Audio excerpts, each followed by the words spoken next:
എല്ലാവർക്കും നമസ്കാരം. ശുഭാപ്തി വിശ്വാസത്തോടും ശുഭചിന്തകളോടും കൂടിയുള്ള ഒരു നല്ലൊരു സായങ്കാലം നിങ്ങൾക്ക് എല്ലാവർക്കും നേരുകയാണ്.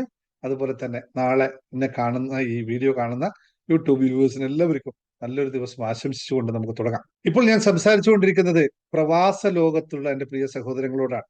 ആഴ്ചയിൽ 2 ദിവസം പ്രവാസ ലോകത്തുള്ള ആൾക്കാരോടുള്ള കാര്യങ്ങൾ സംസാരിക്കുകയും ബാക്കിയുള്ള ദിവസമാണ് നാട്ടിലുള്ള കേരളത്തിലെ അല്ലെങ്കിൽ മറ്റുള്ളവർക്ക് വേണ്ടി സംസാരിക്കുന്നത്. അപ്പൊ ഇവിടെ പൊതുവെ ഞാൻ കഴിഞ്ഞ പ്രാവശ്യം പറഞ്ഞിരുന്നു, ഇവിടെയുള്ള സബ്ജക്ട് പൊതുവെ വ്യത്യസ്തമായിരിക്കും, വ്യത്യസ്തമായ രീതിയിലായിരിക്കും സംസാരിക്കുക. കാരണം അങ്ങനെയാണ് പ്രവാസ ജീവിതം എന്ന് പറയുന്നത് എന്ന യാഥാർത്ഥ്യം നിങ്ങൾ ഉൾക്കൊള്ളുക. മറ്റുള്ളവർക്ക് നാളെ യൂട്യൂബ് വീഡിയോ കാണുന്നവരോടും പറയാണ്, സാധാരണ രീതിയിലുള്ള ജീവിത രീതിയേ അല്ല നമ്മളെ പ്രവാസ ലോകത്തെത്തുമ്പോൾ.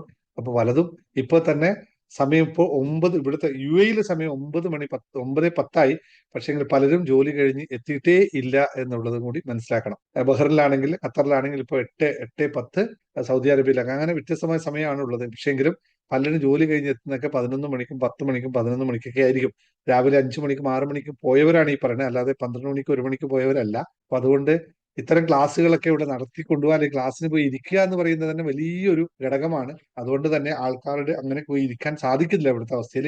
ഇതൊക്കെ കുറച്ചും കൂടി എഫക്റ്റീവ് ആയിരുന്ന കോവിഡ് സമയത്തൊക്കെ ആയിരുന്നു. എല്ലാവരും വീട്ടിൽ കയറി ഇരിക്കുമ്പോൾ ഇത്തരം ക്ലാസ്സുകൾ നടന്നു. മറ്റേ ആഗ്രഹമില്ലാഞ്ഞിട്ടല്ല, പക്ഷേ സാഹചര്യം അനുവദിക്കില്ല. കാരണം ഓഫീസിൽ നിന്ന് വന്നിട്ട് വീട്ടിലെ പണികൾ ഉണ്ടാവും, തട്ടിക്കൂട്ടി പരിപാടിയൊക്കെ നാളത്തേക്ക് പോകാനുള്ള സാധനങ്ങൾ ഉണ്ടാക്കണം, കുഞ്ഞുങ്ങളെ നോക്കണം, അങ്ങനെ അങ്ങനെ കുറേ പരിപാടികളുടെ അവസ്ഥയാണ് ഇവിടെ ഉള്ളത്. സൂപ്പർ മാർക്കറ്റിൽ പോകുന്നതൊക്കെയൊക്കെ. അപ്പോൾ നിങ്ങൾ എല്ലാവരും ഇന്നത്തെ ക്ലാസ് കേൾക്കാൻ തയ്യാറായി നിൽക്കുന്നത്, നിങ്ങൾക്ക് ഒറ്റ ഒരു കാര്യം ചെയ്യുക. നിങ്ങൾ റെഡി ആണെങ്കിൽ, കേൾക്കാൻ റെഡി ആണെങ്കിൽ ഒന്ന് ready, I am ready, happy and ready ഒന്ന് ടൈപ്പ് ചെയ്യുക. നമ്മുടെ സ്ഥിരമായിട്ടുള്ള ക്യാപ്സ്യൂളാണ്. I am happy and ready എന്ന് പറയുന്നവർക്ക് മാത്രമാണ് ക്ലാസ് കൃത്യമായി സ്വീകരിക്കാൻ സാധിക്കുന്നത്. അപ്പോൾ എല്ലാവരും ടൈപ്പ് ചെയ്യാൻ റെഡി അല്ലേ? സന്തോഷത്തോടു കൂടി നമുക്ക് തുടങ്ങാം. ഇന്ന് ഫ്രൈഡേ, അതുകൊണ്ടാണ് ഈ ഫ്രൈഡേ ക്ലാസ്. ഇന്നത്തെ ഫ്രൈഡേ വെക്കാനുള്ള പ്രധാന കാരണം ഖത്തറിലും സൗദി അറേബ്യയിലും ഒമാനിലും കുവൈറ്റിലും ഒക്കെ ഇന്ന് ഹോളിഡേ ആയതുകൊണ്ടാണ്. പക്ഷെ UAE മാത്രം അല്ലാതെ ഉള്ളൂ, ബാക്കി എല്ലായിടത്തും ഫ്രൈഡേ ഹോളിഡേ ആണ്. അതുകൊണ്ടാണ് ഇന്ന് ഫ്രൈഡേ നമുക്ക് ക്ലാസ് കൂടി വെക്കാമെന്ന് തന്നെ തീരുമാനിച്ചത്. പക്ഷെ എന്നിട്ടും ആൾക്കാർ പല തിരക്കിലും പെടുന്നു. ഫ്രൈഡേ ഹോളിഡേ ഇല്ലാത്ത ഒരുപാട് ആൾക്കാരും ഉണ്ട്. UAE സൺഡേ ആണ് ഹോളിഡേ. പക്ഷേ സൺഡേ ഹോളിഡേ ഇപ്പൊ പറയാൻ മാത്രമേ ഉള്ളൂ, പക്ഷെ വളരെ കുറവാണ്. പ്രൈവറ്റ് സെക്ടറിലൊക്കെ ഹോളിഡേ ഇല്ലാത്ത അവസ്ഥയാണ്. അപ്പോൾ എല്ലാവരും ഹാപ്പി ആൻഡ് റെഡിയോട് കൊടുക്കുക. ഇന്ന് നമ്മൾ ചർച്ച ചെയ്യുന്ന ഒരു വിഷയം, നമ്മൾ മനസ്സിലാക്കേണ്ട വിഷയം, നമ്മൾ പ്രധാനമായിട്ടും പ്രവാസ ലോകത്ത് ഉള്ള ആൾക്കാര് മനസ്സിലാക്കേണ്ട ഒരു കാര്യം, പണം ലഭിക്കാത്തതല്ല നമ്മുടെ പണ അല്ലെങ്കിൽ സാമ്പത്തിക വിഷമതകൾക്ക് പ്രധാന കാരണം. നാട്ടിൽ കിട്ടുന്നതിനേക്കാളും കൂടുതൽ ശമ്പളമൊക്കെ കിട്ടുന്നുണ്ട്, പക്ഷേ എങ്കിൽ നമ്മുടെ കയ്യിലൊന്നും ബാക്കി ഒഴിയുന്നില്ല എന്നുള്ള ഒരു സത്യം. ആ സത്യം മനസ്സിലാക്കുമ്പോൾ സാധാരണ പറയുന്ന പോലെയല്ല നമ്മുടെ അവസ്ഥ.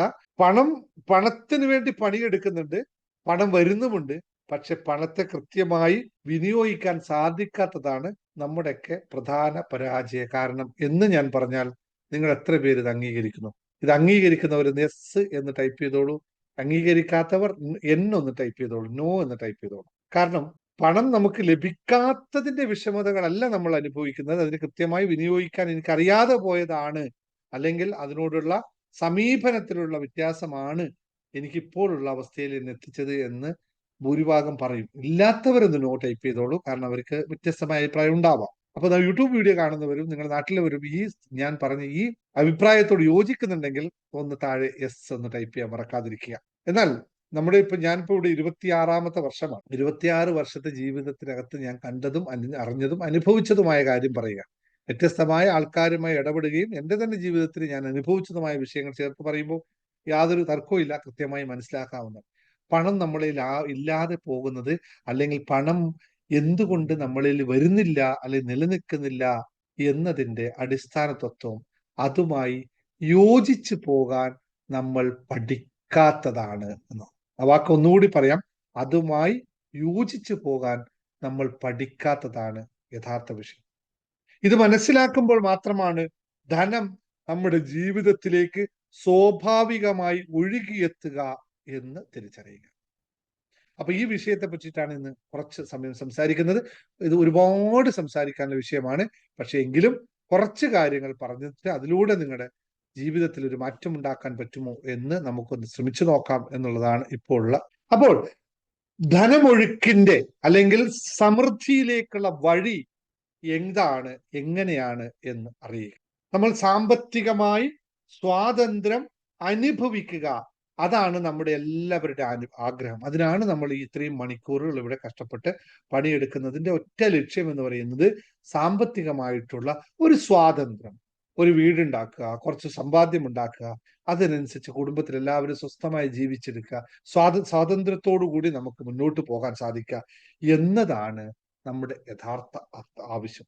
അപ്പൊ പണത്തെക്കുറിച്ച് നമുക്ക് പോസിറ്റീവായിട്ടുള്ള കാഴ്ചപ്പാട് ഉണ്ടായാൽ മാത്രമാണ് പണത്തെക്കുറിച്ചുള്ള തെറ്റായ ധാരണകളെ, പണത്തെക്കുറിച്ചുള്ള നമുക്കുണ്ടായ അബദ്ധ ധാരണകളെ, അല്ലെങ്കിൽ പണത്തെക്കുറിച്ചുള്ള ലക്ഷ്യമില്ലായ്മയെ മാറ്റിയെടുത്താൽ മാത്രമാണ് പണമൊഴുക്കിന്റെ ശാസ്ത്രം അറിയാൻ പറ്റുന്നത്.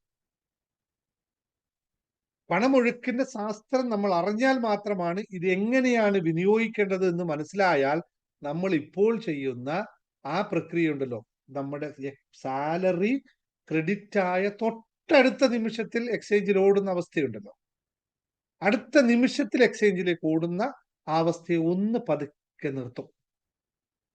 എക്സ്ചേഞ്ചിൽ ഓടണമോ കുറച്ച് കഴിഞ്ഞിട്ട് ഓടണമോ എന്ന് തീരുമാനിക്കും. നാട്ടിൽ നിന്ന് വെളുന്ന ഓരോ കോളുകളും ശമ്പളം കിട്ടിയോ നിങ്ങൾക്ക് എന്ന് ചോദിച്ചുകൊണ്ട്, സുഖമാണോ നിങ്ങൾക്ക് എന്ന് ചോദിച്ചു വരുന്ന കോളുകൾ വളരെ വിരളവും ശമ്പളം വന്നോ എന്ന് ചോദിക്കുന്ന കോളുകൾ കൂടുതലുമുള്ള അവസ്ഥയാണ്. അപ്പോൾ യഥാർത്ഥത്തിൽ അവർ കാംക്ഷിക്കുന്നത് നമ്മളുടെ സുഖമാണോ നമ്മുടെ ശമ്പളമാണോ എന്നുള്ള തിരിച്ചറിവ് ഉണ്ടാകുക. അപ്പോൾ പണം എന്ന് കേൾക്കുമ്പോൾ നിങ്ങളുടെ മനസ്സിൽ വരുന്ന ആദ്യത്തെ ചിന്ത എന്താണ് എന്നൊന്ന് എഴുതി വെക്കാവോ? നമ്മൾ ക്ലാസ് കൃത്യമായി മുന്നോട്ട് പോകുമ്പോൾ ചില എക്സസൈസുകൾ ചെയ്തുകൊണ്ട് പോകാം. നിങ്ങൾ ഇപ്പോൾ ചെയ്യേണ്ട ലളിതമായ കുറച്ച് കാര്യങ്ങൾ മാത്രം പറഞ്ഞു പോകാം. പണത്തെ പറ്റി ചിന്തിക്കുമ്പോൾ നിങ്ങളുടെ മനസ്സിൽ വരുന്ന ആദ്യത്തെ ചിന്ത എന്താണ്? ഒരു ഭയമാണോ നിങ്ങൾക്കുണ്ടാവുന്നത്? അല്ലെങ്കിൽ സന്തോഷമാണോ നിങ്ങൾക്കുണ്ടാവുന്നത്? അല്ലെങ്കിൽ ഇനിയും വേണം, അയ്യോ എനിക്ക് വേണമെന്നുള്ള അത്യാഗ്രഹമാണോ നിങ്ങൾക്കുണ്ടാവുന്നത്? അല്ലെങ്കിൽ എനിക്കിത് തികയുന്നില്ലല്ലോ എന്നുള്ള ചിന്തയാണോ നിങ്ങൾക്കുള്ളത്? ഇതൊന്ന് മനസ്സിലാക്കി വെക്കുക. പണത്തെക്കുറിച്ചുള്ള നമ്മുടെ കാഴ്ചപ്പാടുകൾ എങ്ങനെയാണ് എന്ന് മനസ്സിലാക്കാൻ പണത്തിന്റെ ശാസ്ത്രം മനസ്സിലാക്കിയേ പറ്റുള്ളൂ. അപ്പോൾ മാത്രമാണ് നമുക്ക് സാമ്പത്തിക സ്ഥിതിയെ സ്വാധീനിക്കുന്ന രീതിയിലുള്ള ചിന്താഗതികളെ ഉണ്ടാക്കാൻ സാധിക്കുന്നത്. അത് തന്നെയാണ് ഹാപ്പിനെസ് മാസ്റ്ററുടെ ലക്ഷ്യവും ഈ ക്ലാസ്സുകളുടെ ലക്ഷ്യവും. ഈ ക്ലാസ്സിൽ നിത്യവും പങ്കെടുക്കുന്ന ആൾക്കാർ പറയുന്ന ഒറ്റ കാര്യമാണ്, പണത്തെപ്പറ്റി ചോദിക്കുമ്പോൾ നമുക്കുണ്ടാവുന്നത് സന്തോഷമാണ്. കാരണം അവരിത് കേട്ട് ശീലിക്കാൻ തുടങ്ങിയിരിക്കുന്നു. ഈ ക്ലാസ്സിൽ വരുന്നത് ഇപ്പൊ നിങ്ങൾ ആദ്യമായിട്ടാണ് കേൾക്കുന്നതെങ്കിൽ നിങ്ങൾക്ക് ആദ്യം വരുന്നത് എനിക്ക് തികയുന്നില്ലല്ലോ. നാളെ നിങ്ങൾക്ക് കാണാം, യൂട്യൂബിന്റെ താഴെ ഇതിന്റെ കമന്റ് കാണാം, എനിക്ക് തികയുന്നില്ലല്ലോ, കുറച്ചും കൂടി കിട്ടിയിരുന്നെങ്കിൽ, അല്ലെങ്കിൽ കിട്ടിയ കാശൊന്നും കയ്യിലില്ലല്ലോ എന്നുള്ള, അല്ലെങ്കിൽ പണം, അല്ലെങ്കിൽ മറ്റൊരു രൂപത്തിൽ പറഞ്ഞു കഴിഞ്ഞാൽ പണം എനിക്കുണ്ടാവുന്നതേ ഇല്ല എന്ന് പറയും. അപ്പോൾ നമ്മൾ പണമൊഴുക്കിന്റെ ശാസ്ത്രം അറിയണമെങ്കിൽ, പണമൊഴുക്ക് നമ്മളിൽ ഉണ്ടാവണമെങ്കിൽ നമ്മളിലുള്ള ഇത്തരം വേണ്ടാത്ത ചിന്തകളെ, നെഗറ്റീവ് വിശ്വാസങ്ങളെ തിരിച്ചറിഞ്ഞുകൊണ്ട് പണം എല്ലാ തിന്മകളുടെയും മൂലകാരണം ആണ് എന്ന് ഞാൻ പറഞ്ഞാൽ നിങ്ങൾ യെസ് പറയോ നോ പറയോ? ഒന്ന് നോക്കട്ടെ. പണമാണ് എല്ലാ തിന്മകളുടെയും മൂലകാരണം. നിങ്ങൾ അംഗീകരിക്കുന്നുവോ ഇല്ലയോ? ഒന്ന് ടൈപ്പ് ചെയ്തൊക്കെ, വീഡിയോ കാണുന്നവരെല്ലാം ടൈപ്പ് ചെയ്തു. പണമാണ് ഈ ലോകത്ത് മുഴുവൻ വിഷയങ്ങളും ഉണ്ടാക്കുന്നത്. Yes or no? ഇത് ശരിക്കും മനസ്സിലാക്കണം. പണം എല്ലാ തിന്മകളുടെയും മൂലകാരണമാണോ അല്ലയോ? ഈ ചിന്താഗതി നമ്മൾക്ക് എങ്ങനെയാണ് വരുന്നത്? അതിനനുസരിച്ചിരിക്കും ആൾക്കാരുടെ തിരിച്ചറിയൽ എന്ന് അറിയുക, അല്ലേ? യെസ് ആണ്. അപ്പോൾ മറ്റൊരു കാര്യം കൂടി പറയാം. പണം എല്ലാ തിന്മകളുടെയും മൂലകാരണമാണ് യെസ് എന്ന് പറയുന്നുണ്ടെങ്കിൽ പിന്നെ പണക്കാർക്ക് മനസമാധാനം ഉണ്ടാകുമോ ഇല്ലയോ? പണക്കാർക്ക് അപ്പോൾ മനസമാധാനം ഉണ്ടാവില്ലല്ലോ, അല്ലെ? അങ്ങനെയാണെങ്കിൽ പണക്കാർക്ക് മനസമാധാനം ഉണ്ടാവില്ലല്ലോ. അങ്ങനെയാണെങ്കിൽ പിന്നെ നിങ്ങൾക്ക് പണക്കാരനാവണോ വേണ്ടയോ? ആകെ ചോദ്യത്തിൽ ആകെ കുറ്റ പിടിച്ചല്ലേ? മൂന്ന് ചോദ്യങ്ങൾ മൂന്നായിട്ട്. ഒന്നാമത്തെ ചോദ്യം ഒന്നുകൂടി പറയാം. ഒന്നാമത്തെ ചോദ്യം, പണം എല്ലാ തിന്മകളുടെയും മൂല കാരണമാണ്. യെസ്, നിങ്ങൾ പറഞ്ഞു. രണ്ടാമത് പറയുന്നു, പണക്കാർക്ക് മനസമാധാനം ഉണ്ടാവില്ല. അതും യെസ് ആണ്, അല്ലെ? എങ്കിൽ നിങ്ങൾക്ക് പണക്കാരനാവണോ പാവപ്പെട്ടവനായി നിൽക്കണം? അപ്പൊ മൂന്നാമത്തെ കാര്യത്തിൽ തീരുമാനിക്കാമല്ലോ. രണ്ട് കാര്യങ്ങൾ യെസ്സോ നോ ആണെങ്കിൽ മൂന്നാമത്തെ തീരുമാനം എളുപ്പമാണല്ലോ. ഇതൊന്ന് തിരിച്ചറിയണേ. നിങ്ങളെ തന്നെ ശരിക്കൊന്ന് ചിന്തിച്ചു നോക്കണേ. നിങ്ങൾ ഇപ്പോ പറയുന്നതും നിങ്ങൾ ശരിക്കിരുന്ന് ആലോചിക്കുന്നതും ഇതിലേതാണ് ഞാൻ കടന്നു പോകുന്ന അവസ്ഥ എന്ന് ഇതിലൂടെ നിങ്ങൾക്ക് മനസ്സിൽ സിമ്പിൾ സൈക്കോളജി ക്വസ്റ്റ്യൻ ആണ്. ഇതെല്ലാം പിന്നെ നമുക്ക് ജസ്റ്റിഫിക്കേഷൻ പറയും. എനിക്കിത് ഉപയോഗിക്കാൻ അറിയണം, പണക്കാരനാവുന്നത് ആവശ്യത്തിന് മതി എന്നൊക്കെ പറയും. എന്താണ് ഈ പണക്കാരൻ ആവേണ്ട ആവശ്യത്തിന് മതി? എന്താണ് ഈ ആവശ്യം? ഏതാണ് ഈ ആവശ്യത്തെ അളക്കാനുള്ള ടൂള്? അല്ലെങ്കിൽ എത്ര പണം കിട്ടിയാൽ നിങ്ങളുടെ ആവശ്യങ്ങൾ നിറവേറ്റാൻ സാധിക്കും? ഗീത ഇപ്പൊ പറഞ്ഞത് പണക്കാരനൊന്നും ആവണ്ട, എന്റെ ആവശ്യത്തിന് പൈസ കിട്ടിയാൽ മതി. അപ്പൊ എന്താണ് ഈ ആവശ്യം? ഈ ആവശ്യത്തിന് അളവ് പോലെ എന്താണ്? എത്ര കിട്ടിയാൽ ഈ ആവശ്യം തീരും? പണത്തെ പറ്റി പറയുമ്പോൾ ഹെൽത്തിനെ പറ്റി ഒന്നും പറഞ്ഞു പോകണ്ട, സ്കിപ്പ് ചെയ്യണ്ട. പണത്തെ പറ്റി അല്ല, പണം വലിയ കാര്യമില്ല, ഹെൽത്താണ് ഇമ്പോർട്ടൻ്റ്. അത് രണ്ടാമത് പറയുന്ന കാര്യം. നമുക്ക് ഇപ്പൊ ഇതിനെ പറ്റി മാത്രം പറയാം, അത് വേറെ രൂപത്തിൽ. ഇവിടെയാണ് നമ്മുടെ മെന്റാലിറ്റിയുടെ ഏറ്റവും വലിയ പ്രത്യേകത. പണം, നിങ്ങൾ പറഞ്ഞെന്ന് പറഞ്ഞതിന്റെ മുമ്പ് പോട്ടെ, ഞാൻ ഇപ്പൊ തിരുത്താൻ നിൽക്കുന്നില്ല. അപ്പോൾ മനസ്സിലാക്കേണ്ടത്, ഇപ്പോൾ നിങ്ങൾ ഈ പറഞ്ഞ വിശ്വാസം എങ്ങനെയാണ് നിങ്ങൾ രൂപപ്പെട്ടത്? പണം എല്ലാ തിന്മകളുടെയും മൂല കാരണമാണ് എന്നുള്ള വിശ്വാസം നിങ്ങൾക്ക് എങ്ങനെ രൂപപ്പെട്ടു? എവിടെയാണ് ഈ അനുഭവം നിങ്ങൾക്കുണ്ടായത്? കുട്ടിക്കാലത്തെ അനുഭവങ്ങള്, അല്ലെങ്കിൽ മറ്റ് പണക്കാർ ചെയ്തു കൂട്ടിയ കാര്യങ്ങൾ കേട്ടിട്ട്, അല്ലെങ്കിൽ ആ കഥകൾ കണ്ടിട്ട്, അല്ലെങ്കിൽ അതുമായി കഥകൾ കേട്ടിട്ട് മാതാപിതാക്കൾ നമ്മളെ പഠിപ്പിച്ച കാഴ്ചപ്പാട്, മോനെ വലിയ പണക്കാരനൊന്നും ആവണ്ട, എല്ലാവരെയും സ്നേഹിച്ച് എല്ലാവർക്കും കൊടുത്തിട്ട് മുന്നോട്ട് പോകുന്ന ഒരാളായാൽ മതി. ഗൾഫിലേക്ക് വന്നിട്ട് കഴിഞ്ഞ് ഗൾഫിൽ ഇരിക്കുന്ന നമ്മളോട് പതുക്കെ വിളിക്കുമ്പോൾ വീട്ടുകാർ പറയുന്നത്, അല്ല അവര് സഹായിച്ചേ പറ്റുള്ളൂ കേട്ടോ, അത് നീ ഗൾഫിലല്ലേ, അതുകൊണ്ട് സഹായിച്ചേ പറ്റൂ, ഇല്ലേ? ഇല്ലേ? സഹായിച്ചില്ലെങ്കിലോ?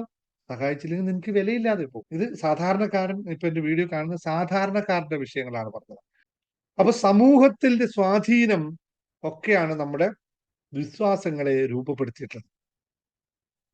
പണം എല്ലാ തിന്മകളുടെയും മൂല കാരണമാണ് എന്ന് നിങ്ങൾ പറയുന്നുണ്ടെങ്കിൽ അതിന്റെ മറ്റൊരർത്ഥം നിങ്ങൾക്ക് തിന്മയായി മാറണമെന്ന് ആഗ്രഹം ആർക്കും ഇല്ലല്ലോ. ഒരാൾക്കും ആഗ്രഹമുണ്ട് ഞാനൊരു തിന്മയുടെ ആളായി മാറണമെന്ന് ഒരാൾക്കും ആഗ്രഹം ഉണ്ടാവില്ല. അപ്പൊ പണം എല്ലാ തിന്മയുടെയും മൂല കാരണമാണെങ്കിൽ അതിന്റെ മറ്റൊരർത്ഥം നിങ്ങൾക്ക് പണക്കാരനാവണ്ട എന്നതല്ലേ? അതിന്റെ സെയിം പിച്ചല്ലേ? അപ്പോൾ ആദ്യം പറഞ്ഞ സ്റ്റേറ്റ്മെന്റ്, നിങ്ങൾ യെസ് എന്ന് പറഞ്ഞ സ്റ്റേറ്റ്മെന്റ് ശരിയല്ല എന്ന് മനസ്സിലായല്ലോ. പണമാണോ എല്ലാ പ്രശ്നങ്ങളുടെയും മൂല കാരണം? എന്നാ പിന്നെ ആൾക്കാർ ആരും കഷ്ടപ്പെടേണ്ട ആവശ്യമില്ലല്ലോ.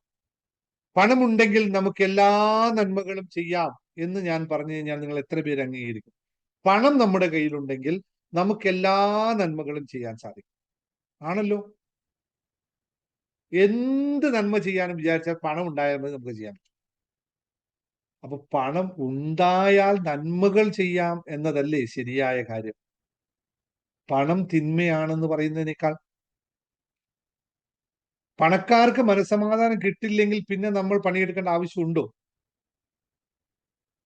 പണം ഉണ്ടാക്കാനല്ലേ പണിയെടുക്കുന്നത്. പണി ഉണ്ടായി കഴിഞ്ഞാൽ മനസ്സമാധാനം പോവും. അപ്പൊ പിന്നെ പണിയെടുക്കാതിരിക്കുന്നതല്ലേ ഏറ്റവും നല്ലത്.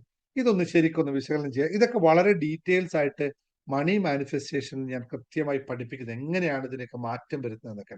അപ്പോ കൃത്യമായി രണ്ട് കാര്യം പറയാം. ഇത് എങ്ങനെയാണ് നമ്മളിൽ വന്നത്, നമ്മൾ എവിടെയാണ് ഇതിനെയൊക്കെ കൊണ്ടുവച്ചത് എന്നുള്ള ഗ്രാസ് റൂട്ട് നമ്മൾ അനലൈസ് ചെയ്ത് നോക്കണം. ചൈൽഡ്ഹുഡിൽ ഉണ്ടായ വിഷയങ്ങളാവാം, സമൂഹം കൊണ്ടു തന്നതാവാം, അല്ലെങ്കിൽ എൻ്റെ ഇല്ലാത്തത് കൊണ്ട് ഞാൻ സ്വയം, എൻ്റെ ഇല്ല അതുകൊണ്ട് ഞാൻ അഡ്ജസ്റ്റ് ചെയ്യുന്നു എന്നുള്ള മനോഭാവത്തിലൂടെ വന്ന് അവസാനം നമ്മൾ ഇതിനെ ഇല്ലെങ്കിൽ എന്താ കുഴപ്പമില്ല എന്ന് പറയുന്ന അവസ്ഥയിലാണ്.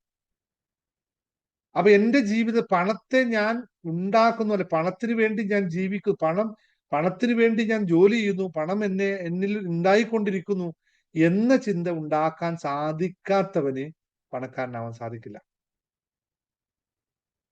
അല്ലെങ്കിൽ നമ്മൾ പണത്തെ പറ്റിയിട്ടുള്ള നെഗറ്റീവ് ചിന്താഗതികൾ കൊണ്ട് നടക്കുന്ന ആൾക്ക് പണക്കാരനാവാൻ ഒരിക്കലും സാധിക്കില്ല. നിങ്ങൾ ഒന്ന് നിങ്ങളുടെ ചുറ്റുവട്ടത്ത് സാമ്പത്തികമായി ഉയർന്ന ഒരാളെ എടുത്തിട്ട് അനലൈസ് ചെയ്തോ നോക്കിയാൽ മതി. അയാൾ നിന്നോട് സമ്പത്തിനെ പറ്റി പറയുമ്പോൾ അയാൾ വാതോരാതെ സംസാരിക്കും. ആ, അത് ശരിയാക്കാം, അവിടെ അത് കുഴപ്പമില്ല, കാശുണ്ടാവുമല്ലോ, അത് നമുക്ക് റെഡിയാക്കാം. 10 പൈസ കയ്യിലില്ലെങ്കിലും അവൻ 100ന്റെ കാര്യം പറയും.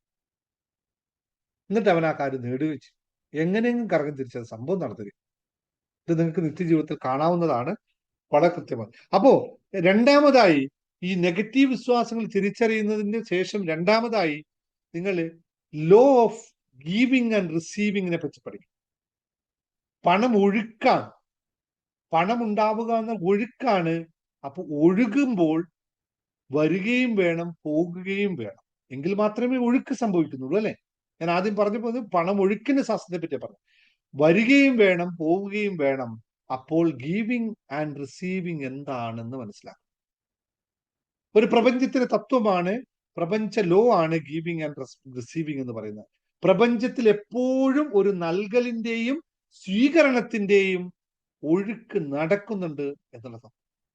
അങ്ങനെ വരുമ്പോൾ നിങ്ങളുടെ കയ്യിലുള്ള പണം നിങ്ങളുടെ കയ്യിൽ തന്നെ നിൽക്കും എന്ന് പറയുന്നത് ശരിയാണോ? അങ്ങനെ നിന്നാൽ ഒഴുക്ക് സംഭവിക്കുമോ? ഒഴുക്ക് സംഭവിക്കില്ല. അപ്പോൾ നമുക്ക് പണം വേണ്ടത് വന്നുകൊണ്ടിരിക്കണം, പോയിക്കൊണ്ടേയിരിക്കണം, വന്നുകൊണ്ടിരിക്കണം, പോയിക്കൊണ്ടേയിരിക്കണം. പക്ഷെ നമ്മൾക്ക് പറ്റുന്നത് പോകുന്നതിനെ പറ്റി മാത്രം നമ്മൾ വ്യഥനിക്കും, വരുന്നതിനെ പറ്റിയിട്ട് നമ്മൾ വല്ലാണ്ട് ചിന്തിക്കുന്നുമില്ല. ഇതല്ലേ യാഥാർത്ഥ്യം? അപ്പോൾ ചെലവാക്കുന്നതിനനുസരിച്ച് നമ്മൾ വരവും കൂട്ടണം, അല്ലെങ്കിൽ വരവ് അറിയുന്നതനുസരിച്ച് ചിലവഴിക്കുകയും വേണം. ഇത് രണ്ടും ബാലൻസ്ഡ് അല്ലെങ്കിൽ, giving and receiving is not balance, അവിടെയാണ് നമ്മുടെ വിഷയം തുടങ്ങുന്നത്. നമ്മൾ കൊടുക്കാൻ മിടുക്കരാണ്, ചില സമയത്ത് എടുക്കാൻ, അല്ലെ? ശമ്പളം കൂടുന്നില്ല, ചെലവ് മാത്രമേ കൂടുന്നുള്ളൂ, അല്ലേ? യാഥാർത്ഥ്യമല്ലേ?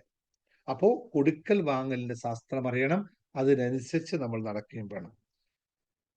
എന്താണ് കൊടുക്കൽ വാങ്ങലിന്? ദാനം മാത്രമല്ല കൊടുക്കൽ വാങ്ങൽ ഉദ്ദേശിക്കുന്നത്, അതും ഒരു ഭാഗമാണ്. നമ്മൾ കൊടുത്ത് മുന്നോട്ട് പോകേണ്ട ആവശ്യം. എന്തൊക്കെ? നമ്മൾ പണമായിട്ട് തന്നെ കൊടുക്കണമെന്നില്ല. നമുക്ക് അറിവ് കൊടുക്കാം, സമയം കൊടുക്കാം, അതെല്ലാം സമ്പത്തിലേക്ക് ഉണ്ടാക്കുന്ന സാധനങ്ങൾ തന്നെയാണ്. നമ്മൾ കൊടുക്കുന്നത് മണി മാത്രമാകുമ്പോൾ മറ്റു ചില കാര്യങ്ങളിൽ ഒഴുക്ക് നടക്കാതെ പോകും. അപ്പോൾ അറിവായിട്ട് കൊടുക്കാം, അറിവ് ദാനമായി കൊടുക്കാം, സമയം കുറച്ചവർക്ക് വേണ്ടി സ്പെൻഡ് ചെയ്യാം, അവർ കേൾക്കാനും അവരിൽ നിൽക്കാനും നിൽക്കാം. ഇതെല്ലാം നമ്മളിലേക്ക് ഒഴുക്ക് കൂട്ടുന്ന സാധനമാണ്. അതേപോലെ സന്തോഷിക്കുന്നതിലെ നന്മ കണ്ടെത്തുക, അല്ലെങ്കിൽ നൽകുന്നതിലെ സന്തോഷം കണ്ടെത്തുക. ആത്മാർത്ഥമായി നമ്മൾ ഒരാൾക്ക് ഒരെണ്ണം നൽകിയ ഒരു സംഭവം നൽകിയാൽ ആത്മാർത്ഥമായി തന്നെ ആ ഫ്ലോ വീണ്ടും നമ്മളിലേക്ക് വരും എന്നുള്ള വളരെ ലളിതമായ തത്വം. ഞാൻ ഈ കൊടുക്കൽ പറയുന്നതനുസരിച്ച് ആർക്കും എന്തും എടുത്തു കൊടുക്കണം എന്നല്ല കേട്ടോ. കൊടുക്കലിന്റെ ശാസ്ത്രത്തെ പറ്റിയാണ് പറഞ്ഞത്. അതിൽ കൃത്യമായി നമ്മൾ മനസ്സിലാക്കണം. മൂന്നാമതായി നമ്മൾ അറിയേണ്ടത് പവർ ഓഫ് ഗ്രാറ്റിറ്റ്യൂഡ് ആണ്. ഉള്ള പണത്തിന് നന്ദി പറയാൻ സാധിക്കുന്നുവോ? ലഭിച്ചുകൊണ്ടിരിക്കുന്ന ജോലിയിൽ, ഇപ്പോൾ എടുക്കുന്ന ജോലിയിൽ ലഭിച്ചുകൊണ്ടിരിക്കുന്ന ശമ്പളത്തിൽ നിങ്ങൾ എത്ര പേര് നന്ദി പറഞ്ഞിട്ടുണ്ട്? നമ്മൾ എന്താ പറയാന്നറിയോ? മാസം അവസാനമാകുമ്പോൾ നമുക്ക് അക്കൗണ്ടിൽ ക്രെഡിറ്റ് ആയി, അക്കൗണ്ടിൽ balance, your salary has been credited എന്നുള്ള മെസ്സേജ് വരുമ്പോൾ നമ്മൾ എന്താ നോക്കിയിട്ട് പറയുന്ന അറിയോ? ആ, കിട്ടി, ഈ മാസം ഇത് തന്നെ, ഈ മാസം ഇത്ര തന്നെ. ഇതല്ലേ നമ്മൾ പറയുന്നത്, മിക്കവരും പറയുന്നത്. അല്ലെങ്കിൽ ചില ആൾക്ക് ശ്രദ്ധിക്കുന്നേ ഉണ്ടാവില്ല. ശമ്പളം വന്നു അതിങ്ങനെ ക്രെഡിറ്റ് കാർഡ് പേയ്മെന്റ് അങ്ങനെ ആയി പോകും. ശ്രദ്ധിക്കുന്നവര് കിട്ടി 2 ദിവസം കൊണ്ട് അതവിടെ തീരുകയും ചെയ്തു, അല്ലെ? അപ്പോ നമ്മൾക്ക് ലഭിച്ച പണത്തിന് നന്ദി സമൃദ്ധിയെ ആകർഷിക്കുന്നു എന്നാണ് പറയാം. നമുക്കുള്ളതിനെ കുറിച്ച് നന്ദിയുള്ളവരായിരിക്കുമ്പോൾ പ്രപഞ്ചം കൂടുതൽ നൽകാൻ നമ്മതിനെ പ്രേരിപ്പിക്കുന്നു എന്നുള്ള സത്യം അറിയുക. പണത്തെക്കുറിച്ച് നന്ദി പറഞ്ഞുകൊണ്ടിരിക്കുക, കുറഞ്ഞ പണമാണെങ്കിൽ പോലും അതിനെക്കുറിച്ച് നന്ദിയുള്ളവരായിരിക്കുകയാണ് സാമ്പത്തിക സ്ഥിതിയെ മെച്ചപ്പെടുത്താൻ ഏറ്റവും ലളിതമായ മാർഗം. എന്റെ കയ്യിൽ ഇപ്പൊ 100 ദിർഹംസ് ഉണ്ട്, വെരി ഗുഡ്, എന്റെ കയ്യിൽ 100 ഉണ്ടല്ലോ എന്ന് താങ്ക് യു എന്ന് പറയുന്ന ഒരാൾക്ക് മാത്രമേ അത് 100 മടങ്ങായി വർദ്ധിപ്പിക്കാൻ സാധിക്കുകയുള്ളൂ. ഇത് എക്സ്പീരിയൻസ് നിങ്ങൾക്ക് നിത്യജീവിതത്തിൽ കാണാവുന്നതാണ്. ഇവിടെ പലരെയും അങ്ങനെ പറയുന്നവരുടെ സമ്പത്ത് വ്യവസ്ഥ കൂടിയ അവസ്ഥയിൽ കാണാം.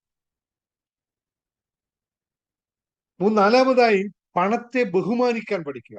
നേരത്തെ പറഞ്ഞു സാലറി ഹാസ് ബീൻ ക്രെഡിറ്റഡ് എന്ന് മെസ്സേജ് വന്നാൽ ആ വരുന്ന ശമ്പളം നിങ്ങളെ സ്നേഹിക്കാൻ വേണ്ടി വന്നതാണ്. പക്ഷേ നിങ്ങൾ അത് ശ്രദ്ധിക്കുന്ന പോലുമില്ല. സാലറി ഹാസ് ബീൻ ക്രെഡിറ്റഡ് എന്ന് പറയുമ്പോൾ അടുത്ത പരിപാടി ഫോൺ എടുത്തിട്ട് അല്ലെങ്കിൽ നേരെ കാശ് ആ പൈസ എടുത്ത് നേരെ എക്സ്ചേഞ്ചിൽ പോവുക. നിമിഷ നേരം കൊണ്ട് അത് മറ്റ് അർഹനല്ലാത്ത കൈകളിലേക്ക് എത്തിച്ചു കൊടുക്കുക. അപ്പോൾ നിങ്ങൾ ആ മണിയെ റെസ്പെക്ട് ചെയ്യുന്നുണ്ടോ ഇല്ലയോ എന്നൊന്ന് മനസ്സിലാക്കുക. സാറിന് ക്ലാസ്സിൽ വന്നതിന് ശേഷം നന്ദിയൊക്കെ പറയാൻ തുടങ്ങി. ഞാൻ ക്ലാസ്സിൽ വരാത്തവരുടെ കാര്യത്തിന് വേണ്ടിയിട്ടാണ് ഈ പറയുന്നത്. നന്ദി പ്രകാശിപ്പിച്ചു കൊണ്ടേയിരിക്കും. കാരണം എന്താ അറിയോ, ആ പണം വന്നത് നിങ്ങളുടെ അടുത്തേക്കാണ്. നിങ്ങൾ എത്ര സമയം അതിന് ചേർത്ത് വെച്ചു കയ്യിലേക്ക്? എന്റെ പൊന്നല്ലേ, എന്റെ ചക്കരയല്ലേ, എന്റെ തേനല്ലേ എന്നും പറഞ്ഞുകൊണ്ട് എത്ര സമയം ആ പോക്കറ്റിലെ പൈസ വെച്ചു? ഹൃദയത്തോട് ചേർത്ത് എത്ര സമയം വെച്ചു? ഇല്ല. കെട്ടി ഇങ്ങനെ കെട്ടി അപ്പൊ തന്നെ പോയി എക്സ്ചേഞ്ചിൽ പോയി അവിടെ അയച്ചു. അവിടെ ആൾക്കാർ എന്തിനു വേണ്ടിയിട്ടാണ് ഈ കാശ്, എന്ത് വേണ്ടി, നല്ല കാര്യങ്ങൾക്ക് തന്നെ അവർ ഉപയോഗിച്ചോട്ടെ. പക്ഷേ ഈ 30 ദിവസം കാത്തിരുന്നിട്ട് നിങ്ങളുടെ അടുത്ത് എത്തിയ ഒരു മണിയാണ്. 30 ദിവസമായി ആ പൈസ നിങ്ങളുടെ കയ്യിൽ വരാൻ വേണ്ടി കാത്തിരിക്കുന്നു. എന്നിട്ട് അത് സ്നേഹപൂർവ്വം വന്നപ്പോ നിങ്ങൾ പുറങ്കാല് കൊണ്ട് ഒറ്റത്തട്ട്. പിന്നെ പണം ഉണ്ടാവോ? ഉണ്ടാവും? ആരെങ്കിലും വരുമോ പിന്നെ?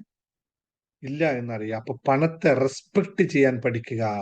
പണം ഒരു ഊർജമാണെന്നും പണത്തെ വെറും കടലാസായിട്ടോ ലോഹമായിട്ടോ ഒന്നും കാണാതെ ഊർജമായി കണ്ടുകൊണ്ട് അതേ ഊർജത്തെ നൽകിക്കൊണ്ട് അതിനെ കൂടെ ചേർത്ത് നിർത്തുക എന്നുള്ളത്.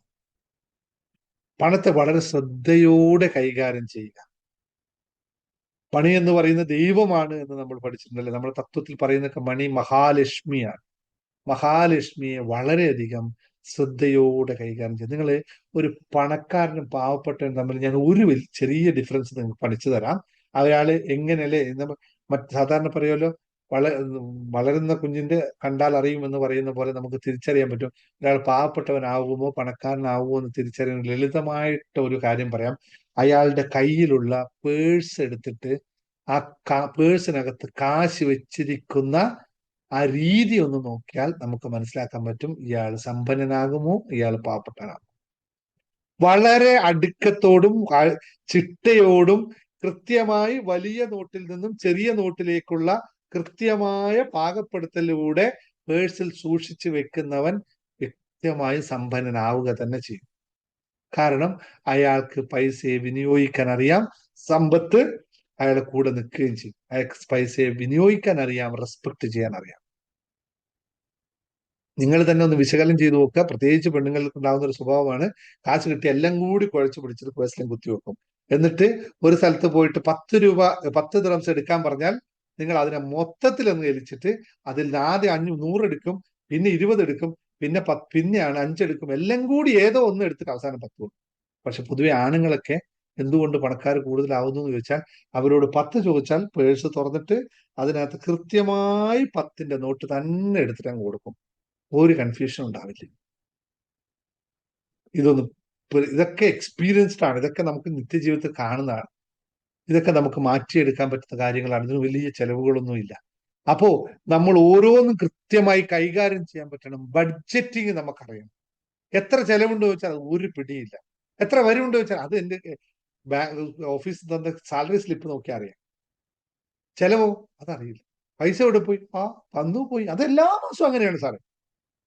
എല്ലാ മാസവും അങ്ങനെ തന്നെയാണ്. വ്യത്യാസം ഉണ്ടാക്കണോ? നമ്മൾക്ക് മാറ്റാൻ പറ്റും. കൃത്യമായി അറിയാൻ പറ്റും. മറ്റൊരു കാര്യം, ഇതെല്ലാം പറഞ്ഞു വരുമ്പോൾ ഞാൻ കുറച്ച് ഫാസ്റ്റായിട്ട് പറഞ്ഞു പോകുന്നത്, സമയപരിമിതി കൂടിയുണ്ട്. 5ാമത്തെ കാര്യം, നിങ്ങൾ എന്തിനാണ് ഇവിടെ കഷ്ടപ്പെടുന്നത്? എന്താണ് നിങ്ങളുടെ ലക്ഷ്യം? ഓരോ മാസവും ശമ്പളം കിട്ടിക്കഴിഞ്ഞാൽ നിങ്ങളുടെ ഈ ശമ്പളം കൊണ്ട് നിങ്ങൾ ചെയ്യാനുള്ള ലക്ഷ്യം എന്താണ്? എന്തിനാണ് ഈ പ്രവാസ ലോകത്ത് നിങ്ങൾ വന്ന് കഷ്ടപ്പെടുന്നത്? അറിയില്ല. ഉത്തരം ഉണ്ടാവും. സാറേ ഒരു വീട് വെക്കണം, മക്കളെ പഠിപ്പിക്കണം, ഇല്ലേ? കഴിഞ്ഞ പ്രാവശ്യം ഞാൻ അനിലിനോട് സംസാരിക്കുമ്പോൾ 18 വർഷം 10 വർഷമായി ഗൾഫിൽ നിന്ന് ചോദിച്ചു എന്തേ വീട് വെക്കാത്തതെന്ന് ചോദിക്കുമ്പോൾ പറഞ്ഞു വീട് വെക്കണം എന്നൊക്കെ ആഗ്രഹം ഉണ്ടായിരുന്നു സാറേ. വീട് വെക്കുന്നതിന് പൈസ ഉണ്ടാക്കാൻ ശ്രമിക്കുമ്പോൾ മറ്റു ചില കാലത്ത് ചിലവായി പോയി. പിന്നെ വീട് വെക്കാൻ നോക്കുമ്പോൾ പിന്നെ ഇപ്പൊ മകനെ പഠിപ്പിക്കാനായിട്ട് ചിലവായി. ഇനി മകൻ പഠിച്ചിട്ട് വരട്ടെ വീട് വെക്കാൻ എന്നുള്ള അവസ്ഥയിലേക്ക് വരും. അപ്പൊ വീട് എപ്പോ വെക്കും? പക്ഷെ എന്തിനാണ് ആ പനിലെ ഗൾഫിലേക്ക് വന്നത്? അല്ല, വീടൊന്നൊക്കെ ഉണ്ട്, വീടും സ്ഥലമൊക്കെ ഉണ്ടാക്കണം എന്ന് എഴുതിയിട്ട് ഗൾഫിലേക്ക് വന്നത് 8 വർഷമായി, ഇപ്പോഴും അവിടെ കിടക്കേണ്ടത്. എന്താ അത്യാവശ്യം പൈസ ഇല്ലാഞ്ഞിട്ടാണോ വിഷയം? അല്ല, പൈസ വിഷയം തന്നെയാണ്, അല്ലാന്നല്ല, ആണ്. പക്ഷെ അത് മാത്രമല്ല വിഷയം. കൃത്യമായ ഒരു ലക്ഷ്യം, നമുക്ക് കാശ് കൊണ്ട് എന്താണ് ആവശ്യമെന്ന് മനസ്സിലാക്കി കഴിഞ്ഞാൽ നമുക്ക് ആവശ്യമുള്ളത് വെച്ചാൽ നമ്മൾ ഓരോ മാസവും കൃത്യമായി അതിലേക്ക് വേണ്ടി കാശ് മാറ്റിവെക്കും. നേരത്തെ പറഞ്ഞു, മണി ഒരു ഫ്ലോ ആണ്. അങ്ങോട്ട് പോകുന്നതിന് ഫ്ലോ കൂടിക്കഴിഞ്ഞാൽ പിന്നെ ഇവിടെ എന്ത് സംഭവിക്കും?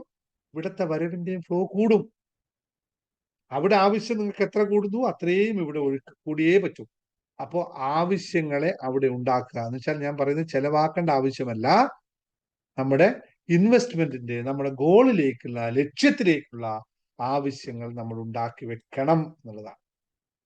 അപ്പൊ ഇത് ഞാൻ വളരെ ലളിതമായി ഇന്ന് പറഞ്ഞു തരുന്നത് മാത്രം. ഇത് വലിയ സബ്ജക്റ്റ് ആണ്. ഞാനിത് കൃത്യമായി മണി മാനിഫെസ്റ്റേഷൻ എന്ന് പറയുന്ന കോഴ്സിലാണ് വളരെ ഡീറ്റെയിൽസ് ആയിട്ട് ഇതൊക്കെ പഠിപ്പിക്കുന്നത്. അപ്പോൾ നമ്മൾ ഇത്രയും കാര്യങ്ങൾ, ഈ ഓരോ നിയമത്തെക്കുറിച്ച് വളരെ ഡീറ്റെയിൽസ് ആയി അറിഞ്ഞ് വളരെ ലക്ഷ്യത്തോടു കൂടി വളരെയധികം ശ്രദ്ധയോടുകൂടി കൈകാര്യം ചെയ്യാൻ സാധിക്കുന്നയാൾക്ക് ജീവിതത്തിൽ സമ്പത്തിന്റെ വിജയം ഉണ്ടാക്കാൻ സാധിക്കുക തന്നെ ചെയ്യും. ഈ നിയമങ്ങളുമായി യോജിച്ച് പോകാൻ നിങ്ങൾക്ക് സാധിച്ചാൽ, ഈ നിയമങ്ങളുമായി നിങ്ങൾ യോജിച്ച് പോവുക തന്നെ വേണം. സാധിച്ചു കഴിഞ്ഞാൽ ജീവിതത്തിൽ വിജയം, ഒരു സംശയവും വേണ്ട. സമ്പത്തിൽ നിങ്ങൾ വിജയിക്കുക തന്നെ ചെയ്യും, യാതൊരു തർക്കവും വേണ്ട. ഇതിനൊരുപാട് പ്രക്രിയകളിലൂടെ പോകണം. മനസ്സിനെ മനസ്സിലാക്കിയെടുക്കണം. നമ്മുടെ ലിമിറ്റിംഗ് ബിലീഫ് സിസ്റ്റത്തെ നമ്മൾ ഓവർകം ചെയ്യണം. വളരെ ലളിതമായി ചെയ്യാവുന്നതാണ്. നമ്മൾ തീരുമാനിച്ചു കഴിഞ്ഞാൽ വലിയ കൊട്ടിഘോഷം ഒന്നും വേണ്ട. ചെറിയ ചെറിയ പ്രവർത്തനങ്ങളിലൂടെ പോകുമ്പോൾ, ഞാൻ നേരത്തെ പറഞ്ഞില്ലേ, ഒരു പാശുകാരനെ മനസ്സിലാക്കണം, അല്ല പേഴ്സിലേക്ക് നോക്കിയാൽ മതി എന്ന് പറഞ്ഞ പോലെ, അത് മാറ്റാനായിട്ട്, ആ സ്വഭാവം നമുക്ക് മാറ്റാനായിട്ട് വല്ല ആവശ്യമുണ്ടോ? വല്ല ചെലവുണ്ടോ ഇതിനകത്ത്? 10 ദിറംസ് പോലും നമുക്ക് ചെലവിൽ വരില്ല അതൊന്ന് മാറ്റിയെടുക്കാനായിട്ട്. ഇത്തരം സ്വഭാവങ്ങൾ മാറ്റിയെടുക്കുന്നതിലൂടെ നമുക്ക് നമ്മളെ തന്നെ മുന്നോട്ട് കൊണ്ടുപോകാൻ പറ്റും, വളർത്തിയെടുക്കാൻ പറ്റും. ഇതിന് നിങ്ങൾ എല്ലാവരും തയ്യാറാവണം എന്നുള്ള റിക്വസ്റ്റ് ആണ് എനിക്ക് പറയാൻ. നിങ്ങൾ അതിനുവേണ്ടി കുറെ ചെലവാക്കി പിടിക്കൊന്നും വേണ്ട. ഇത്തരം ചെറിയ ചെറിയ കാര്യങ്ങളെ ജീവിതത്തിലേക്ക് മാറ്റപ്പെടുത്തി മുന്നോട്ട് കൊണ്ടുപോകാൻ നിങ്ങൾക്ക് സാധിക്കണം. എത്ര പേര് 6-8 വർഷമായിട്ട് പ്രവാസ ലോകത്തുള്ള ആൾക്കാർ, എത്ര പേർക്ക് ഒരു NRI അക്കൗണ്ട് ഇല്ല എന്നുള്ള സത്യം നിങ്ങൾക്ക് അംഗീകരിക്കാൻ പറ്റുമോ? എന്റെ മുമ്പിൽ വന്ന ഒരുപാട് ആൾക്കാരുണ്ട്. NRI അക്കൗണ്ട് പോലും എന്തിനാണെന്നറിയോ? എനിക്കെന്തിനാ സാർ NRI അക്കൗണ്ട്? പൈസ കിട്ടിയ ഉടനെ ഞാൻ ഭർത്താവിന്റെ പേരിൽ അയച്ചു കൊടുക്കുന്നു, അല്ലെങ്കിൽ ഭാര്യയുടെ പേരിൽ അയച്ചു കൊടുക്കുന്നു, അല്ലെങ്കിൽ മക്കളുടെ പേരിൽ അയച്ചു കൊടുക്കുന്നു. പിന്നെ എനിക്കിവിടെ കാശൊന്നും ആവശ്യമില്ല, ആവശ്യമില്ല. ഞാനിവിടെ വീട്ടിൽ ജോലി, ഓഫീസ്, എന്താ പറയാ, ഹൗസ് മെയ്ഡായിട്ട് മറ്റു വർക്ക് ചെയ്യുമ്പോൾ എന്റെ എല്ലാ കാര്യങ്ങളും ഇവിടെ നടക്കണു. ശമ്പളം അവർ തരുന്നു, ഉടനെ പോയിട്ട് അയച്ചു കൊടുക്കുന്നു. കഴിഞ്ഞു, ആ പരിപാടി ഇവിടെ കഴിഞ്ഞു. അല്ലേ? യാഥാർത്ഥ്യത്തെ പറ്റിയിട്ടാണ് ഞാൻ പറയുന്നത്.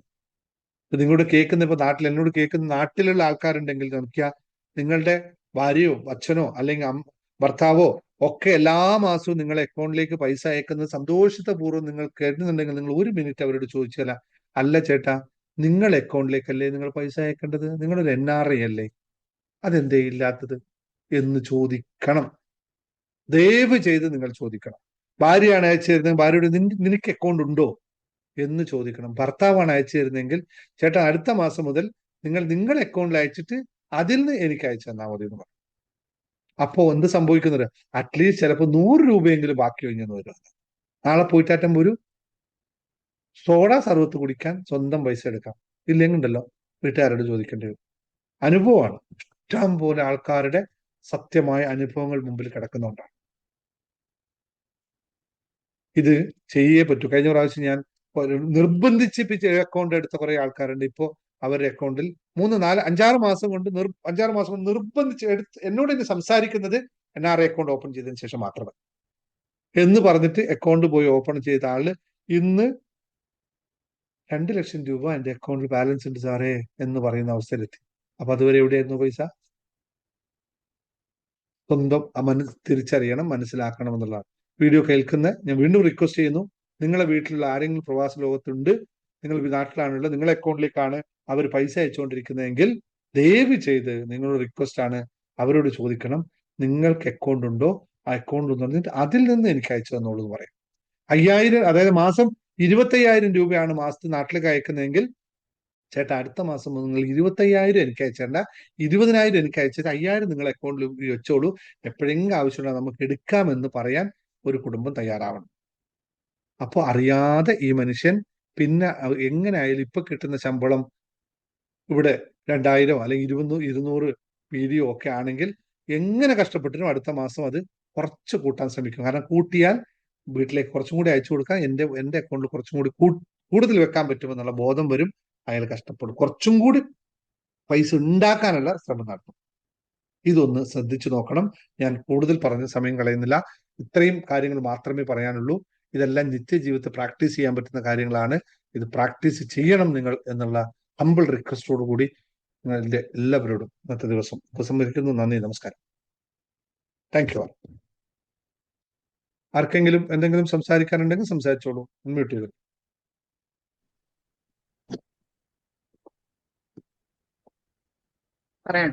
പറഞ്ഞോ, പറഞ്ഞോളൂ, പറയാനുള്ള പറഞ്ഞോ. അൺമ്യൂട്ട് ചെയ്യാൻ പറ്റത്തില്ലേ? പറ്റോ? ഇല്ലല്ലോ. ഞാൻ സാറിനോട് മോളുടെ ഇന്റർവ്യൂ കഴിഞ്ഞാൽ ഞാൻ പറഞ്ഞില്ലായിരുന്നു, മോള് മെസ്സേജ് ചെയ്യേണ്ട, ഞാൻ പറയാഞ്ഞത് കേട്ടോ, സോറി. ഞാൻ ഇന്ന് 3 പ്രാവശ്യം അല്ല രാജ് സാറിനോട് സംസാരിക്കുമ്പോൾ 3 പ്രാവശ്യം കൃത്യമായി ഫോൺ എടുത്തു അപ്ഡേറ്റ് ചോദിക്കാനായിട്ട്. പക്ഷെ ഞാൻ തിരക്കിലായതുകൊണ്ട് ചോദിക്കാൻ പറ്റില്ല. 3 തവണ ഇന്ന് ഞാൻ ഫോൺ എടുത്തു നിങ്ങൾക്ക് മെസ്സേജ് അയക്കാനായിട്ട്, ചോദിക്കാനായിട്ട് എന്താണ് റിസൾട്ട്, ഇന്ന് ലഭിക്കേണ്ട റിസൾട്ട് ലഭിച്ചോ എന്ന് ചോദിക്കാനായിട്ട്. ആരോടായിരുന്നു സാർ? രാജ് നിങ്ങളോട് തന്നെ. ഓക്കെ. ഇല്ല, മോള് മെസ്സേജ് ആണ് അയച്ചിരുന്നു, ഇന്റർവ്യൂ ഓക്കെ ആയുള്ള നന്നായിട്ട് അറ്റൻഡ് ചെയ്യുന്നു, സാറിന് തന്നെ മെസ്സേജ് അയച്ചോണ്ടാ പിന്നെ ഞാൻ വിളിക്കാഞ്ഞത്. പിന്നെ മെയിൽ വരണം, DHA മെയിൽ വരണം, എന്നത്തേക്കാണ് ഇതായെന്നോ അല്ലെങ്കിൽ ഇതായെന്നുള്ളതിന്റെ മെയിൽ വരണം. ആ മെയിലിനെ പറ്റി മറ്റത് എനിക്കറിയാം. ആ മെയിലിനെ പറ്റിയിട്ടാണ് ഞാൻ ഇന്ന് ചോദിക്കുന്നത്. ആ മെയിൽ വന്നോ എന്ന് ചോദിക്കാനില്ല. എത്തിയില്ല എന്നൊരു ടെൻഷന്റെ കാര്യം പറഞ്ഞില്ലായിരുന്നു സാറിനോട്. ഓക്കെ ആണത്, എന്നാൽ കൂടിയും ഈ പറഞ്ഞ തൊട്ട് ഇന്നത്തെ നേരത്തെ ക്ലാസ്സിൽ ഒരു ടെൻഷന്റെ കാര്യം ഞാൻ പറഞ്ഞത്, പേരന്റ് അല്ലേ, അമ്മയല്ലേ, സ്വാഭാവികമായിട്ടും ഉണ്ടാവുമല്ലോ. ഇല്ല, അങ്ങനില്ല, അത് എന്താ പറയാ, ഞാൻ ഉറപ്പിച്ചു വെച്ച കാര്യമാണ്. എന്നാൽ ആ മെയിൽ അവിടെ നിന്ന് വന്നു കഴിഞ്ഞു. മോളോട് നാളെ രാവിലെ നോക്കാൻ പറ. Okay, thank you. ഞാൻ അതുകൊണ്ടാണ് 3 പ്രാവശ്യം എടുത്തിട്ടും നിർത്തി ചോദിക്കാൻ പറ്റില്ല. ഞാൻ തിരക്കിലായതുകൊണ്ട്. ഞാൻ എപ്പോഴും എനിക്ക് കൺഫർമേഷൻ എന്റെ മൈൻഡിലുണ്ട്.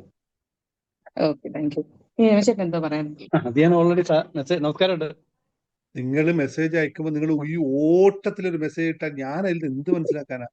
എവിടേക്കാ തിരക്കിൽ പോണേ? ഒന്ന് സ്വസ്ഥമായിട്ടൊരു മെസ്സേജ് ഇടാൻ പോലും സമയമില്ല രമേശ്. ഇവിടെ നേരത്തെ പറഞ്ഞ ഒരു എന്താ പറയട്ടെ, രമേശേട്ടന് കുറച്ച് ക്ലാസ് കേൾക്കാനുണ്ട് സാർ, കുറച്ച് മാലിന്യങ്ങൾ മാറാനുണ്ട്. കാരണം രമേശ്, ഞാൻ നിങ്ങൾ നല്ല സക്സസ്ഫുൾ ബിസിനസ്സുകാരനാണ്, അതിൽ തർക്കമില്ല. പക്ഷെ ഒരു കാര്യം ജസ്റ്റ് നമ്മൾ ഈ യാത്രയിൽ ഞാൻ മനസ്സിലാക്കിയ ഒരു സത്യം പറഞ്ഞു തരാം. നമ്മൾ ധൃതി കൂട്ടി ചെയ്തതൊന്നും നമ്മൾക്ക് കൃത്യമായി പ്രാക്ടീസ് ചെയ്തെടുക്കാൻ പറ്റില്ല. അതായത് അനുഭവിക്കാൻ നമുക്ക് സാധിക്കില്ല. ഓരോന്നും അനുഭവിച്ചുകൊണ്ട് പോകണം. ജീവിതം അനുഭവിക്കേണ്ടതാണ്. അപ്പോൾ അനുഭവിക്കാൻ നമുക്ക് കിട്ടൂല. അതിന്റെ കൃത്യമായ ആ ഒരു ഇന്റൻസിറ്റി ഉണ്ടല്ലോ, ആ ഇന്റൻസിറ്റി നമുക്ക് ഉൾക്കൊള്ളാൻ പറ്റും. അപ്പോഴേക്കും നമ്മൾ മറ്റേലേക്ക് പോയി കളി. അപ്പൊ അതൊന്ന് ജസ്റ്റ് ഒന്ന് പ്രാക്ടീസ് ചെയ്തെടുക്കണം. ഇപ്പൊ പോകുന്ന പ്രവർത്തനത്തിന്റെ കാര്യമൊന്നുമില്ല പറഞ്ഞ, ഒന്ന് ജസ്റ്റ് അതിനെ ആസ്വദിച്ചിട്ട് മുന്നോട്ട് പോകും. അടുത്തേലേക്ക് ആസ്വദിച്ചു പോകും കേട്ടോ. അതൊന്ന് കഴിഞ്ഞ സാർ പറഞ്ഞില്ല, എനിക്കൊരു 35 മണിക്കൂറിന് വേണ്ടി സാർ അപ്ലൈ ചെയ്തിരിക്കാൻ, രമേശേട്ടൻ 48 മണിക്കൂറിന് അപ്ലൈ ചെയ്തിരിക്കാൻ. ഞാൻ തമാശ പറഞ്ഞു. ഞാനത് പറയുമ്പോ ഇതിങ്ങനെ ഒരു വേർഡ് വണ്ടി പറഞ്ഞല്ലാതെ എനിക്ക് അങ്ങനെയുള്ള ഇതൊന്നുമില്ല. ഞാൻ കൃത്യമായിട്ട് എനിക്ക് നന്നായിട്ട് ഉറങ്ങാൻ സമയമുണ്ട്, എല്ലാം ഉണ്ട്, എല്ലാ സത്യമായിട്ടുണ്ട്. ഇത് ഈ പറഞ്ഞോണ്ട് ഒന്ന് കഴിഞ്ഞിട്ട് വേണം അടുത്തതെന്ന് പറഞ്ഞുകൊണ്ട് അങ്ങനെ ഇങ്ങനെ റണ്ണിങ്ങിലാണ്. ഞാൻ പറഞ്ഞു എപ്പോഴും സാറുമായിട്ട് ടച്ച് വേണം. പിന്നെ ഞാൻ അതുകൊണ്ട് ചില ക്ലാസ്സുകളിലൊക്കെ ഞാൻ കറക്റ്റായിട്ട് പിടിച്ചിരുത്തുന്നുണ്ട്. പിന്നെ മെഡിറ്റേഷൻ എന്തായാലും രാവിലെ 3:30 ഞാൻ എഴുന്നേപ്പിച്ചിരുത്തും. പക്ഷെ അതിന്റെ മാറ്റമുണ്ട് നന്നായിട്ട്. എനിക്ക് ഭയങ്കര പുറമേദന ഉണ്ടായിരുന്നു. കഴിഞ്ഞ ദിവസത്തെ ഹെൽത്തിന്റെ മെഡിറ്റേഷൻ ഞാനത് രമേശേട്ടനോട് പറഞ്ഞു, ഭയങ്കരമായിട്ട് ഞാൻ അതിനെ മാത്രം ഫോക്കസ് ചെയ്തിട്ട് രമേശേട്ട മെഡിറ്റേഷൻ എടുത്തു. ശരിക്കും എനിക്ക് പുറമേദന എങ്ങോട്ട് പോയെന്ന് അറിയില്ല. അതാണ് അവസ്ഥ. ഭയങ്കരമായിട്ട് മാറ്റം വന്നു. അത് ഞാൻ രമേശേട്ടനോട് പറഞ്ഞു, ഭയങ്കര. അതായത് ഞാൻ സാറിനോട് പറഞ്ഞില്ല, ബ്രീത്തിങ് എടുക്കുമ്പോൾ എനിക്ക് ശ്വാസം ഈ നെഞ്ചിന്റെ ഇവിടെയും പുറമോടെ ഒരേപോലെ ഒരു വിലക്കം പോലെ ഫീൽ ചെയ്യുന്നുണ്ടായിരുന്നു. കുറെ ആയിട്ട് ഞാൻ കൊണ്ട് നടക്കായിരുന്നു. ഉം. പക്ഷെ അത് ഇപ്പം എനിക്ക് എങ്ങോട്ട് പോയെന്ന് അറിയത്തില്ല, സത്യം പറഞ്ഞാൽ 2 ദിവസം കൊണ്ട് ഒട്ടുമില്ല. അതിന് പ്രത്യേക താങ്ക്സ് പറയാതിരിക്കാൻ വയ്യ. അതുപോലെ നേഴ്സിനോട് ഞാൻ പറഞ്ഞിട്ടുണ്ട്, അത്രയും കോൺസെൻട്രേഷൻ കൊടുത്ത്. ഇപ്പൊ ഞാൻ പറഞ്ഞില്ല, നേരത്തെ ഞാൻ പറഞ്ഞില്ല എനിക്ക് ഒരുപാട് തിങ്കിങ് ഉള്ള ഒരാളായിരുന്നു. പക്ഷെ അത് ഭയങ്കരമായിട്ട്, അതായത് ഞാൻ തിങ്ക് ചെയ്യുമ്പോൾ അല്ല അങ്ങോട്ട് അത് ശരിയല്ലല്ലോ എന്ന് പറഞ്ഞിട്ട് തിരിച്ചു വരാനായിട്ട് ആ, ഞാൻ തിരിച്ചു വരാൻ പഠിച്ചു. അതൊരു വലിയൊരു അനുഗ്രഹമാണ്. അതാണ് അത് പ്രശ്നം. പറയാതിരിക്കാൻ വയ്യ. നേരത്തെ സാർ പറഞ്ഞ കണക്ക് കാശ് തന്നിട്ട് നമ്മൾ ഇവിടെ ഇരിക്കുന്നത് അതിന് പ്രയോജനപ്പെട്ടിട്ടാണ്. അത് പറയാതിരിക്കാൻ വയ്യ. Sir thank you. സാറേ ആ, താങ്ക് യു സാർ. എനിക്കൊരു കാര്യം പറയാനുണ്ട്. പറഞ്ഞോ ഗീത. അത് എന്റെ മരുമോൾ ഒരു ഇന്റർവ്യൂവിന് പോയിരുന്നു. ആദ്യം ഒന്ന് പോയി, അതില് പാസ്സായില്ല. ബാങ്കിന്റെയാണ്. എന്നിട്ട് ഞാൻ അയ്യാർപ്പായത് സിറ്റുവേഷൻ എഴുതാൻ പറഞ്ഞവളോട്, വേറൊരു ബാങ്കില്. ഉം. അപ്പൊ അത് ഓൺലൈൻ വഴിയുള്ള ഇന്റർവ്യൂ ആയിരുന്നു, അത് കിട്ടി. ഇനി ഓഫ്ലൈൻ വഴി ഉണ്ട് ഇന്റർവ്യൂ, അതും കിട്ടും. ഉം. പിന്നെ എന്റെ മോന് കുറച്ച് പൈസ കിട്ടാണ്ടായിരുന്നു, അതിന്റെ കുറെ ആയി പെൻഡിങ് ആയി ഇങ്ങനെ നിൽക്കുകയായിരുന്നു. ഉം. അതും ഞാൻ ഇത് ചെയ്യാൻ പറഞ്ഞു, അവര് ചെയ്തിട്ട് ആ പൈസയും കിട്ടി. Thank you sir, thank you so much. Very good, very good, very good. ആ, രണ്ടുപേരും കാര്യം ശരിയായി. അപ്പൊ അമ്മക്ക് സ്വസ്ഥമായി, സമാധാനമായി. അതെ, thank you, thank you, thank you, thank you, thank you, thank thank you sir, thank you. You. നിങ്ങള് വീണ്ടും ഞാൻ പറയുന്നു, നിങ്ങളുടെ ആഗ്രഹിക്കുന്നത് എന്ത് നമുക്ക് നേടാൻ പറ്റും. അതിനുള്ള നിങ്ങൾ സാഹചര്യങ്ങൾ നിങ്ങൾ ഒരുക്കി വെക്കണമെന്ന് മാത്രമേ ഉള്ളൂ. അതായത് നമുക്ക് വേണ്ട സാധനത്തെ എടുക്കാനുള്ള പാത്രം നമ്മളെ കയ്യിൽ വേണം. അല്ലാതെ പാത്രമില്ലാതെ എന്തെങ്കിലും എടുക്കാൻ പോയി കഴിഞ്ഞാൽ, പണ്ടൊക്കെ പറയില്ലേ, റേഷനരി മേടിക്കാൻ പോകണമെങ്കിൽ ചാക്ക് കൊണ്ടുപോയി തന്നെ വേണം, അല്ലാതെ റേഷനരി കിട്ടൂല എന്ന സത്യം എല്ലാവരും ഒന്ന് തിരിച്ചറിയുക. അതിനു വേണ്ടി പ്രവർത്തിച്ചാൽ ഇതെല്ലാം നടക്കും. പലരും മറന്നു പോകുന്നത് അതാണ്. ഓക്കെ, അപ്പോൾ എന്നാ പിരിയാം. Thank you very much. Thank you sir, thank അടുത്ത യു സോ ക്ലാസ്സിൽ. Much. Thank you very much. Thank you sir. Good night.